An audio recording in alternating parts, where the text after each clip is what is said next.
دوستو آج کے دور میں شاید ہی کوئی ایسا انسان ہوگا کہ جو شیر میسور ٹیپو سلطان کو نہیں جانتا ہوگا، کیونکہ دوستو ٹیپو سلطان ہی اتہاس کے وہ یودھا تھے کہ جن کو بھارت کے پہلے فریڈم فائٹر کے طور پر بھی جانا جاتا ہے۔ یعنی ٹیپو سلطان ہی وہ پہلے حکمران تھے کہ جو بھارت کی آزادی کے لیے انگریزوں سے لڑتے ہوئے شہید ہو گئے تھے۔ اس کے علاوہ دوستو ٹیپو سلطان کو بھارت کا پہلا راکٹ مین بھی مانا جاتا ہے، کیونکہ دوستو بھارت دیش میں لڑی جانے والی جنگوں میں ٹیپو سلطان نے ہی سب سے پہلے راکٹ ٹیکنالوجی کا استعمال کیا تھا۔ ٹیپو سلطان جب تک زندہ رہے تھے تب تک لگاتار انگریزوں کا مقابلہ کرتے رہے تھے۔ ٹیپو سلطان کی زندگی کا ایک ایک لمحہ بھارت دیش کو انگریزوں سے آزادی دلانے کی کوششوں میں ہی گزرا تھا، اور آخرکار جب دھیرے دھیرے انگریزوں کو یہ محسوس ہونے لگا تھا کہ اب ان کے لیے ٹیپو سلطان کو ہرانا مشکل ہی نہیں ناممکن سی بات ہے، تو پھر ان لوگوں نے ٹیپو سلطان کو ہرانے کا ایک دوسرا طریقہ ڈھونڈ نکالا تھا، اور ان لوگوں نے ٹیپو سلطان کے محل میں موجود میر جعفر جیسے لالچی لوگوں کو خریدنا شروع کر دیا تھا، اور اس طرح سے غداروں کی مدد سے 1799 میں انگریزوں کی فوج ٹیپو سلطان کو ہرانے میں کامیاب ہو گئی تھی۔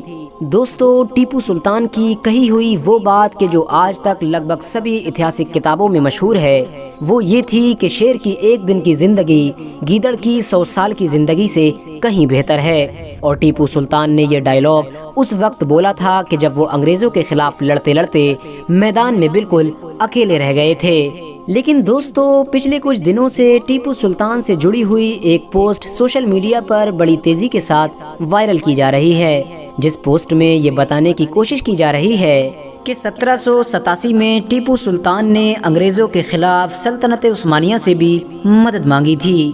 وہی سلطنت عثمانیہ کہ جس کو ہسٹری میں مسلمانوں کی سب سے لمبے وقت تک قائم رہنے والی سلطنت مانا جاتا ہے۔ لیکن سلطنت عثمانیہ نے ٹیپو سلطان کی مدد کرنے سے صاف صاف انکار کر دیا تھا۔ ساتھ ہی ساتھ اس پوسٹ میں یہ بھی بتانے کی کوشش کی جا رہی ہے کہ ٹیپو سلطان نے نہ صرف سلطنت عثمانیہ سے مدد مانگی تھی، بلکہ ساتھ ہی ساتھ اپنا ایک قافلہ بھی سلطنت عثمانیہ کی راجدھانی یعنی استنبول شہر کی طرف روانہ کیا تھا، اور سلطنت عثمانیہ کے سلطان کے سامنے یہ شرط رکھی کہ اگر آپ انگریزوں کے خلاف جنگ میں میری مدد کریں گے تو میں ٹیپو سلطان آپ سے وعدہ کرتا ہوں کہ حجاز مقدس کے نظام میں خرچ ہونے والے سبھی پیسوں میں سے آدھا پیسہ میں دیا کروں گا۔ دوستو اگر آپ لوگ حجاز مقدس کو نہیں جانتے ہیں تو میں آپ کو بتاتا چلوں کہ حجاز عرب کے اس پورے علاقے کو کہا جاتا ہے کہ جہاں پر آج مکہ مدینہ جیسے مسلمانوں کے پوتر شہر موجود ہیں، اور یہ اس دور میں سلطنت عثمانیہ کے انڈر ہی میں